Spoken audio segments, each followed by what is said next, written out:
Muito bem, pessoal, vamos entrar agora no crime de roubo, artigo 157 do Código Penal, crime importantíssimo para fins de concurso público e que a gente tem que dar atento, porque ele é muito cobrado e muitos detalhes são cobrados, além de jurisprudência, e é por isso que a gente trouxe aqui detalhadamente para vocês todos esses pontos que vocês precisam conhecer para a prova, beleza? Vamos então já entrar aí no artigo 157 do Código Penal, pode colocar na tela para a galera ver esta conduta. E vocês vão reparar que o artigo 157 se assemelha muito com o artigo 155, o crime de furto. Lá no furto a gente tinha subtrair para si ou para outrem coisa alheia móvel. Aqui no artigo 157 há uma mudança na ordem em que as coisas são ditas, mas isso não vai alterar a compreensão e a semelhança com o crime de furto. Então, no crime de roubo, artigo 157, nós temos subtrair, então o verbo será o mesmo. O verbo de subtrair, de se assenhorar definitivamente de uma coisa, é o mesmo verbo do artigo 155. Subtrair, lá no furto falava-se coisa alheia móvel, aqui no roubo fala coisa móvel alheia, mas é a mesma coisa. E pessoal, todos aqueles comentários que nós fizemos em relação ao furto, em relação à coisa ser móvel, em relação à coisa ser alheia, para que possa haver o crime de furto, se aplicam perfeitamente aqui no crime de roubo, no sentido que para que haja o crime de roubo é necessário que haja subtração de uma coisa alheia móvel. Não há possibilidade de haver o roubo, por exemplo, de um bem imóvel, de um bem imaterial. Haverá o roubo diante de um bem móvel, de um bem, de uma coisa alheia móvel, ok? Muito bem, bota aí na tela. Então, todos aqueles comentários transporta aqui para o roubo, porque eles permanecem válidos e são exatamente os mesmos comentários que a gente fez lá, vão se aplicar no crime de roubo. Para si ou para outrem, também tem lá no furto, nós já conversamos sobre essa elementar. E aí vem a diferença. Então, até aqui, o que eu tenho, reparem, é o crime de furto. Eu tenho o crime de furto dentro do crime de roubo. A distinção começa depois da vírgula. Mediante grave ameaça ou violência à pessoa, ou depois de havê-la por qualquer meio, reduzido à impossibilidade de resistência. Pena, reclusão de 4 a 10 anos e multa, logo é um crime de elevado potencial ofensivo. Pessoal, muita atenção. O que nós precisamos entender, então, em relação ao crime de roubo? Precisamos entender que ele pode ser praticado das seguintes maneiras, das seguintes formas. Ele pode ser praticado mediante grave ameaça. E essa grave ameaça é um mal grave que pode se dar por meio de palavras, gestos, símbolos, qualquer meio idôneo, inclusive implícito. Vem comigo aqui. Imagina que, e acontece todos os dias, o assaltante chega na vítima no meio da rua e fala: passa o celular. Ele só fala isso. Passa o celular. Passa a carteira. Pergunto a vocês. Ele chegou a falar: passa a carteira, senão eu te mato? Passa o celular, senão eu vou bater em você? Ele fala isso? Não. Ele precisa falar? Não. Esta ameaça pode estar implícita na situação. Então, quando um sujeito mal encarado chega na vítima e fala: passa o celular, esta ameaça está implícita na conduta praticada pelo agente. Ele praticou, sim, o crime de roubo, beleza? Então, pode ser praticado mediante grave ameaça, da maneira que essa ameaça vier a ser praticada. Gestos, pode ser por meio de palavras, por meio de figuras e até mesmo implícita, como a gente falou. Esta outra forma que o roubo pode ser praticado, mediante violência. Bom, violência. Esta violência é a violência que nós vamos chamar de violência própria. Violência física. Chamada também de vis absoluta. Pessoal, a violência física também pode acontecer de qualquer forma. E esta violência, ela não precisa ser uma violência que necessariamente deixe marcas, deixe lesões. Esta violência, ela pode ser uma lesão corporal leve, grave, gravíssima, seguida de morte, mas ela pode ser também uma via de fato. Por exemplo, um empurrão, um puxão de cabelo, tudo isso é considerado violência, ok? Então, se nós tivermos essa violência sendo praticada, inclusive por vias de fato, vai configurar a violência para o roubo. Nós falamos lá quando tratávamos do furto por arrebatamento.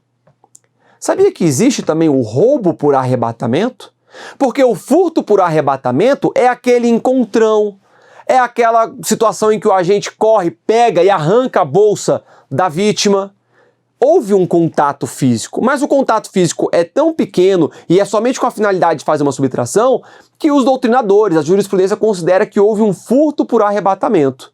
Mas vamos supor agora que um agente chega e a mulher está com uma bolsa aqui no braço, ele pega um pedaço de pau e dá uma paulada no braço dessa mulher para então subtrair a sua bolsa. Isso daqui, pessoal, a gente não vai dizer que houve um furto por arrebatamento, não.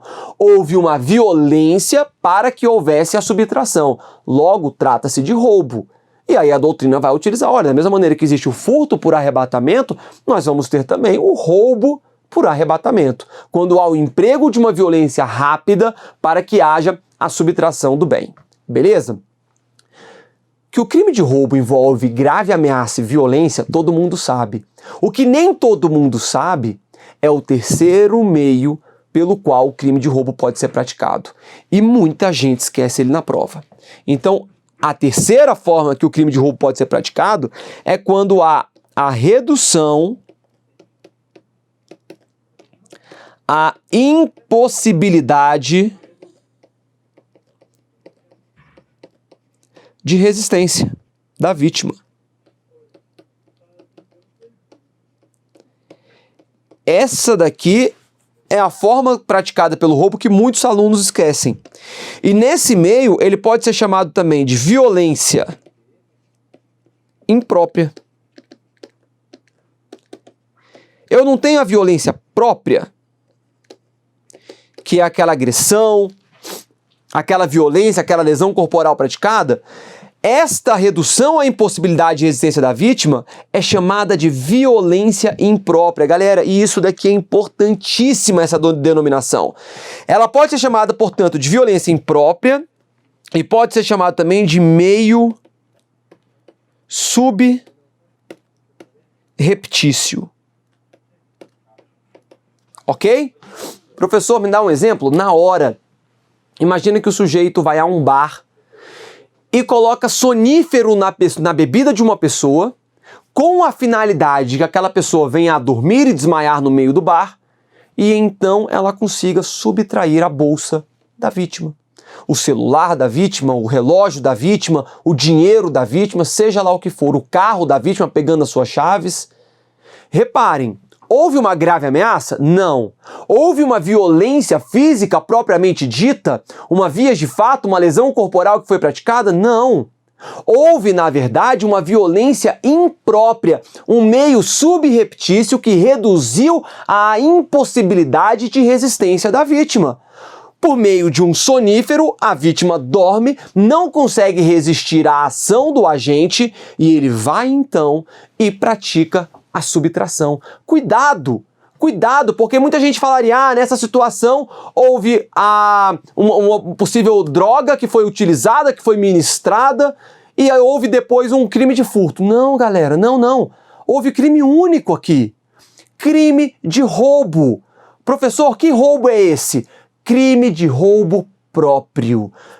Este é um detalhe que eu já vou explicar para vocês, mas olha só. A figura do caput do artigo 157, tudo que está no artigo 157 é chamado de roubo próprio, ok? Logo, o roubo próprio pode ser praticado mediante grave ameaça, o roubo próprio pode ser praticado mediante violência própria e o roubo próprio pode ser praticado mediante violência imprópria. Pega isso, que o roubo próprio pode ser praticado mediante violência imprópria. Beleza, pessoal? Na tela. Vamos lá, então. Eu quero trazer algumas classificações para vocês. Primeiro, quando a gente fala do roubo, nós temos que saber que o roubo é um crime complexo. Professor, o que é crime complexo? Crime complexo, anotem, são aqueles crimes que resultam da fusão de dois ou mais delitos. É a junção, a união de dois ou mais tipos penais é que vão formar um crime complexo. Volta aqui no caput, olha aí na tela. Eu não falei para vocês que aqui, nessa primeira parte, eu tinha o crime de furto? Então, olha como que o roubo é um crime complexo. Eu vou ter o furto, mais outro crime. Que crime vai ser esse? Depende. Pode ser o crime de ameaça, pode ser o crime de constrangimento ilegal, pode ser o crime de lesão corporal. Vai depender da forma como o roubo está sendo praticado. Mas o roubo, portanto, é um crime complexo que vai resultar da fusão de dois ou mais tipos penais. Muito bem. Além disso, o roubo é um crime pluriofensivo. E, obviamente, ele é um crime pluriofensivo, é uma decorrência lógica do crime complexo. Por quê? O crime pluriofensivo é aquele crime que atinge bens jurídicos diversos. Quando a gente fala do furto, do roubo, mas que tem essa parte que é o furto, ele vai atingir o quê? Um bem patrimonial. Então, o roubo, inclusive, ele está incluído no título de crimes contra o patrimônio, não é à toa. É porque o bem jurídico atingido pelo roubo é o patrimônio, é o bem patrimonial. Então, o roubo, ele é um crime pluriofensivo. Ele vai ofender o bem patrimonial, mas ele vai ofender também outros bens jurídicos tutelados pela norma penal. Por exemplo, no crime de ameaça ou constrangimento ilegal, o crime de roubo vai atingir a liberdade individual. No crime de lesão corporal, vai atingir a integridade física da pessoa, que é um bem jurídico tutelado pela norma penal. Beleza? Então, só cuidado para não confundir um com o outro. Crime complexo, fusão de dois ou mais tipos penais. E crime pluriofensivo, atinge mais de um bem jurídico tutelado. Tá bom? Então o roubo, ele é tanto um crime complexo quanto um crime pluriofensivo. E aqui eu trouxe agora algumas situações específicas para vocês. Primeira delas, roubo de uso. Nós falamos lá quando estudávamos sobre o furto que existe a figura do furto de uso. É quando o agente efetua uma subtração, mas já com a intenção de restituir a vítima. Ele quer simplesmente usar, só que sem que a vítima saiba. Então ele usa aquela coisa e depois devolve para a vítima sem que a vítima venha descobrir. O furto de uso não configura crime. Professor, e o roubo de uso? Configura crime de roubo ou também não é crime? Pessoal, o crime de roubo, até em razão dele ser um crime complexo, o roubo de uso configura sim o roubo. Imagina você chega na pessoa agora e fala o seguinte, pega uma faca e fala, me passa o seu celular, eu só quero usar ele hoje, amanhã eu te devolvo esse celular, beleza? Beleza. Ah, professor, é roubo de uso isso. Tudo bem, você pode até dizer que é roubo de uso, mas vai ser o crime de roubo, tá bom? Ah, vou agora, eu espanco o cara, espanco a vítima para dar uma volta na sua Ferrari. Veja, eu estou simplesmente usando desta violência e me apoderando do seu carro para usar. Eu não quero ficar com ele definitivamente, eu vou devolver. Não há ânimos furandi, não há um ânimos aqui de assenhoramento definitivo, professor. Então eu não tenho que responder por roubo. Não tenho, caramba, né, pessoal? Claro que vai responder por roubo. Então a figura do roubo de uso configura o crime de roubo. Ok? ainda que seja alegado que a subtração foi somente temporária. Roubo de coisa comum. Lá no artigo 156 do Código Penal nós temos o crime de furto de coisa comum, que é um benefício dado quando o agente detém parcela do bem que foi subtraído. Por exemplo, nos condôminos, nos sócios, os coherdeiros, ele detém parcela do bem e ele subtrai algo, uma res, que de certa forma lhe pertence, ainda que seja uma pequena parcela. Pergunta: existe a possibilidade de haver um roubo de coisa comum? Ou seja, um condômino agora vai lá e ameaça o síndico do condomínio, dizendo ao síndico do condomínio: olha, eu vou usar o veículo do condomínio, senão eu te mato. Reparem, eu vou pegar para mim, eu vou pegar para mim o carro do condomínio, senão eu vou te matar. Vira e fala isso pro síndico. E aí, pessoal? Existe um benefício aqui, já que ele é um condômino e detém parcela daquele veículo? De forma alguma. Ele vai responder normalmente pelo roubo, ok? Então, roubo de coisa comum, eu vou colocar aqui, olha, exatamente o que está em cima. Configura crime de roubo, normalmente. Roubo privilegiado.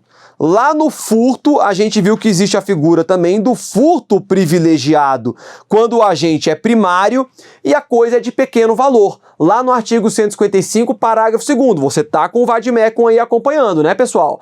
Então, lá no furto, a gente tem um furto privilegiado, artigo 155, parágrafo 2º. Será furto privilegiado se o agente for primário e a coisa subtraída for de pequeno valor. A pergunta aqui é a seguinte: nós podemos aplicar a figura do furto privilegiado aqui no roubo? Ou seja, se um agente que pratique o roubo for primário e a coisa subtraída for de pequeno valor, ele pode se valer dos benefícios que estão previstos lá no artigo 155, parágrafo 2º?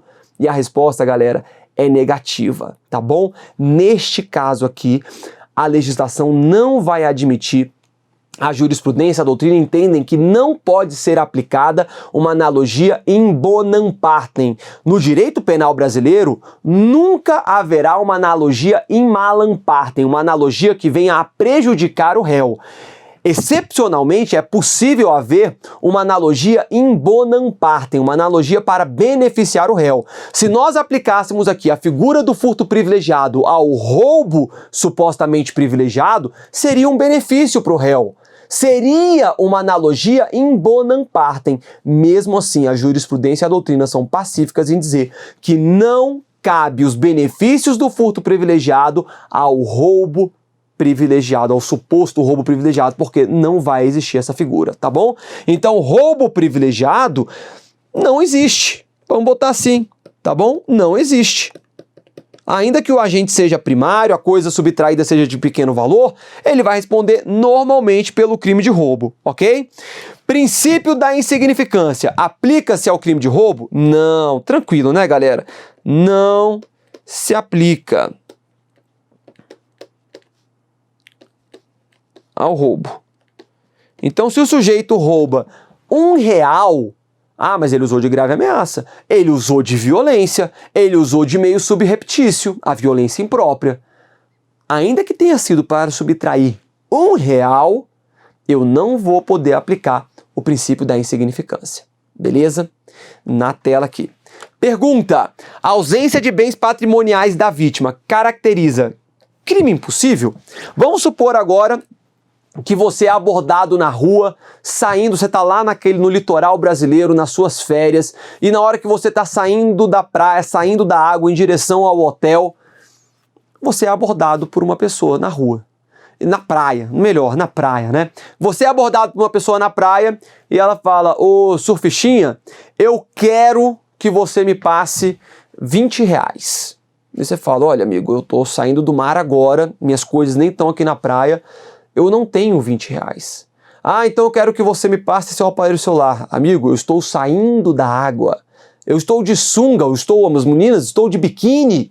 Não tem como, eu não tenho nada para te passar. Você não está entendendo? Eu não tenho absolutamente nada para te passar. Eu não tenho bens. não há bens a serem subtraídos. Ah, então me passa sua sunga. Não, pessoal, aí também não, né? Mas, galera, reparem então que nessa situação, quando não houver bens a serem subtraídos, há uma polêmica. Porque quando não houver bem, o agente pratica a violência, pratica a ameaça ou pratica a violência imprópria, entretanto, não há bens a serem subtraídos. E a polêmica é a seguinte: quando não houver bens a serem subtraídos no crime de roubo, nós estaríamos diante de crime impossível pela absoluta impropriedade do objeto? Essa é a pergunta. Ou seja, este agente que me abordou, essa pessoa que me abordou, ao sair da praia, ela vai ficar completamente impune dessa situação, uma vez que não haviam bens a serem subtraídos, ou ela vai responder pela tentativa de homicídio, pela tentativa de roubo. O roubo consumado, obviamente não, porque ela não conseguiu subtrair nada. Mas ela responde pela tentativa de roubo ou ela ficará impune em razão do crime impossível previsto lá no artigo 17 do Código Penal. Galera, existem duas correntes, olha aqui na tela. Primeira corrente, então, a ausência de bens patrimoniais da vítima caracteriza crime impossível? Primeira corrente vai dizer que não caracteriza crime impossível. Restará caracterizada nessa situação a tentativa de roubo, ainda que o sujeito passivo, ainda que a vítima não possua bens. A segunda corrente vai dizer sim, caracteriza crime impossível. Restará caracterizado o crime impossível se a vítima não possuir bens que possam ser subtraídos pelo sujeito ativo. Professor, diante dessas duas correntes, qual que eu devo adotar na minha prova? Galera, você vai adotar a primeira corrente, ok? As provas estão adotando a primeira corrente. E se vocês quiserem dar uma olhada depois, vocês podem ver um julgado do STJ no RESP 134, calma aí que ficou feio, 1340747, tá bom? De maio de 2014. Beleza, pessoal? Então, esse sujeito que tenta efetuar a subtração, ele empregou violência, ele empregou ameaça, empregou o meio subreptício, mas ele não conseguiu consumar o crime de roubo por razões alheias à sua vontade. E aí, pessoal, lembra que a gente falou logo no início da classificação do roubo que se trata de um crime complexo? Olha a importância desse entendimento aqui. Este entendimento foi adotado pelo STJ, o fundamento do STJ foi: o roubo é um crime complexo. Ainda que não houvesse bens a serem subtraídos, a conduta, os atos executórios tiveram início. Porque o agente praticou a grave ameaça, o agente praticou a violência, o agente praticou a violência imprópria. E por isso, ele vai responder pela tentativa do crime de roubo. Não há que se falar nessa situação em crime impossível. Fechou, galera? Vamos em frente, então. Súmula 582 do STJ, súmula que nós já vimos no crime de furto, mas estamos repetindo aqui exatamente porque a súmula 582 do STJ, ela se aplica exatamente em relação ao crime de roubo. É a respeito do momento consumativo do crime de roubo. E vai dizer: consuma-se o crime de roubo com a inversão da posse do bem mediante emprego de violência ou grave ameaça, ainda que por breve tempo, e em seguida a perseguição imediata ao agente e recuperação da coisa roubada, sendo prescindível, desnecessário, sendo dispensável a posse mansa e pacífica ou desvigiada. É por isso que nós falamos que a súmula 582 do STJ, ela adota a teoria da apreensio ou chamada também de amócio. basta haver a inversão da posse, independentemente da posse ser mansa e pacífica, para que o crime de roubo seja consumado. Vem comigo, chega o agente e fala, me passa o celular. A partir do momento que ele pega o celular nas mãos dele, ainda que ele venha a ser preso logo em seguida, daí começa a correr da polícia, começa a correr da própria vítima, começa a correr de terceiros, ainda que ele venha a ser preso, que ele nunca tenha chegado a ter a posse mansa e pacífica desse aparelho celular, o crime de roubo estará consumado no momento da inversão da posse da coisa, ok? Ele vai responder por roubo consumado, não vai responder pela tentativa. Professor, então em que hipótese ele poderia responder pelo roubo na modalidade tentada? Sujeito, me passa esse celular. Chega a polícia e já o aborda e fala, como é que é, meu irmão? Baixa essa arma aí agora.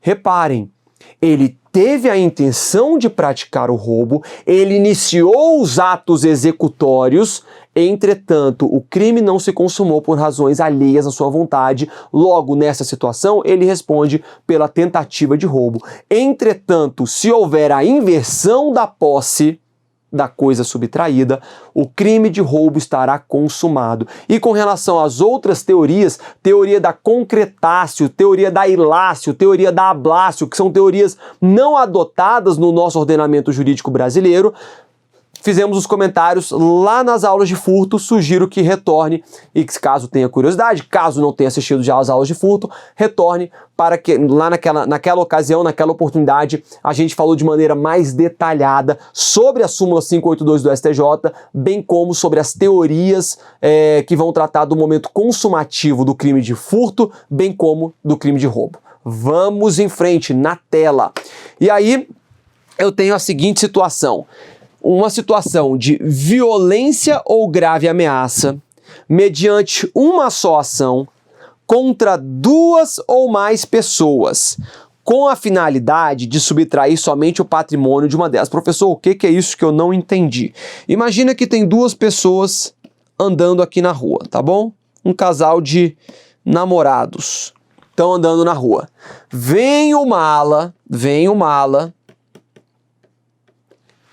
com uma faca, fingindo estar armado, botando o dedo embaixo da camiseta, tá bom? Aborda este casal e vira para este casal e fala, olha, você aqui, fulano, homem, eu gostei do seu celular, eu gostei do seu relógio, me passa o seu relógio, tá bom? Ele tá com o relógio aqui, ó, todo bonito. Aí o mala fala, me passa o seu relógio agora, senão eu mato vocês. Reparem, qual que é a situação que nós temos? Nós temos uma grave ameaça que foi praticada contra duas pessoas, entretanto, a subtração se deu somente em relação ao patrimônio de uma delas. Vem aqui a vítima e entrega este relógio para o mala.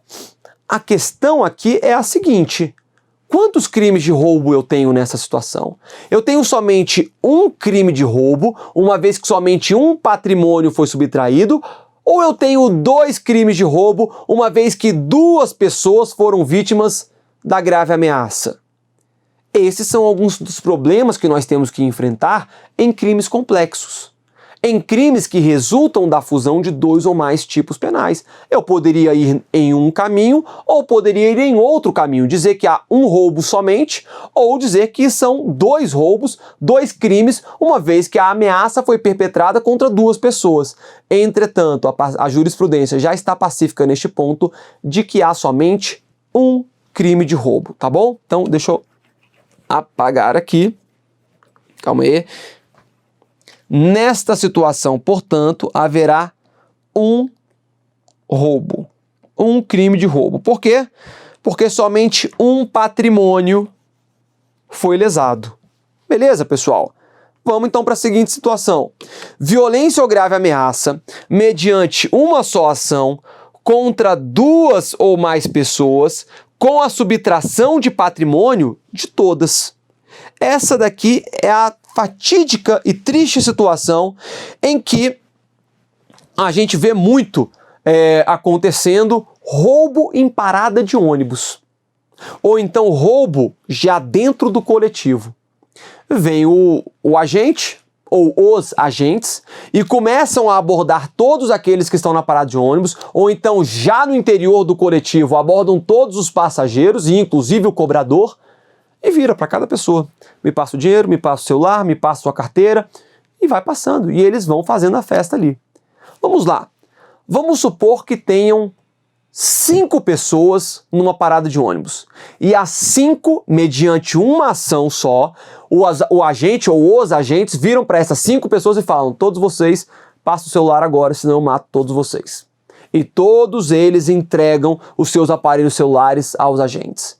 E aí, nessa situação, nós temos um roubo somente, uma vez que foi somente em uma ação que aconteceu tudo isso, ou nós teríamos 5 roubos, já que foram 5 patrimônios subtraídos? Pessoal, pacífico também na doutrina e na jurisprudência principalmente. Nós temos nessa situação o número de roubos será correspondente ao número de patrimônios que vierem a ser subtraídos, beleza? Portanto, se eu tenho aqui uma violência ou grave ameaça mediante uma só ação contra 2 ou mais pessoas com subtração de patrimônio de todas elas, vamos pegar uma situação aqui que eu tenho 2 pessoas, tá bom? Então 2 pessoas lá na parada de ônibus e vem o agente e subtrai agora bens das 2. Nós teremos, portanto, 2 crimes de roubo. E aqui, vamos além? Vamos além? Te pergunto, esses 2 roubos, eles aconteceram em concurso material ou concurso formal de crimes? Professor, o que é isso? Concurso material de crimes, quando o agente, mediante mais de uma ação, ou seja, quando ele, por meio de 2 ou mais ações, ele pratica 2 ou mais crimes. Artigo 69 do Código Penal. Já o concurso formal de crimes é quando o agente, mediante uma ação, pratica 2 ou mais crimes. E aí, galera, eu tenho concurso material ou concurso formal? Eu tenho concurso formal de crimes, porque o agente, mediante uma ação, ele praticou a subtração de vários patrimônios. Então eu tenho um concurso formal de crimes. Bota aqui na tela. Deixa eu apagar então o concurso material. Eu tenho nessa situação o concurso formal de crimes. Só que se você olhar o artigo 70 do Código Penal, que é onde trata do concurso formal de crimes, vocês vão reparar que nós temos 2 hipóteses. A primeira parte do concurso do artigo 70 vai falar do concurso formal próprio. E a segunda parte vai falar do concurso formal impróprio, que é quando há desígnios autônomos. E, pessoal, a forma como é punido o concurso formal próprio e impróprio é muito distinto. É muito distinto.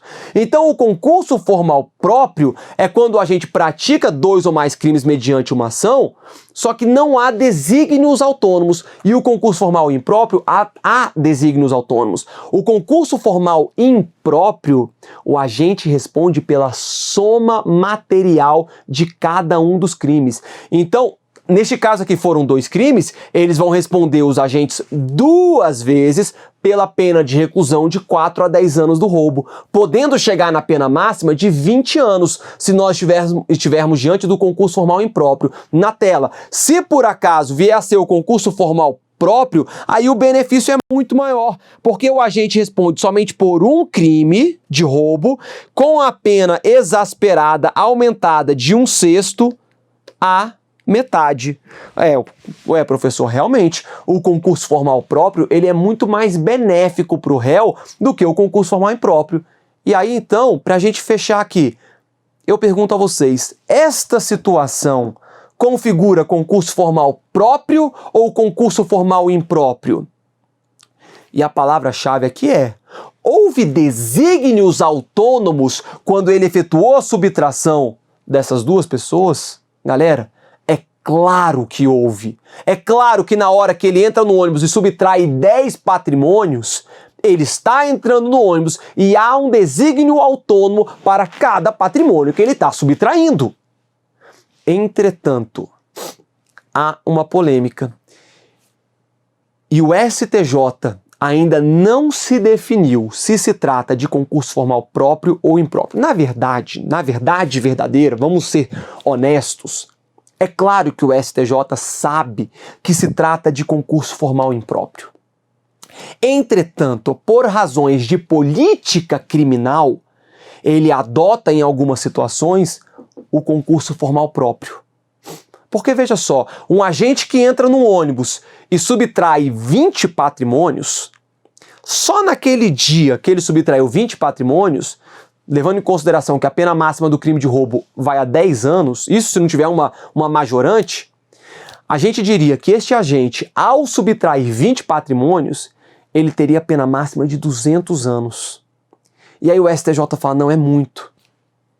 É aquela coisa de proteger o infrator, é muito. Então vamos adotar nessa situação o concurso formal próprio, porque ele responde por 10 anos e a gente vai aumentando aqui a pena dele à medida do possível. Muita atenção, pessoal. Apesar disso, apesar de nós termos entendimentos do STJ, às vezes dizer que é um concurso formal próprio, às vezes dizer que é um concurso formal impróprio, as questões de prova não estão indo tão a fundo. As questões de prova, mesmo das provas mais complexas, como o Ministério Público, como magistratura, elas estão cobrando somente até aqui. Basta o entendimento de que esta situação configura concurso formal de crimes. Beleza? E isso aqui tem despencado em provas de concurso público.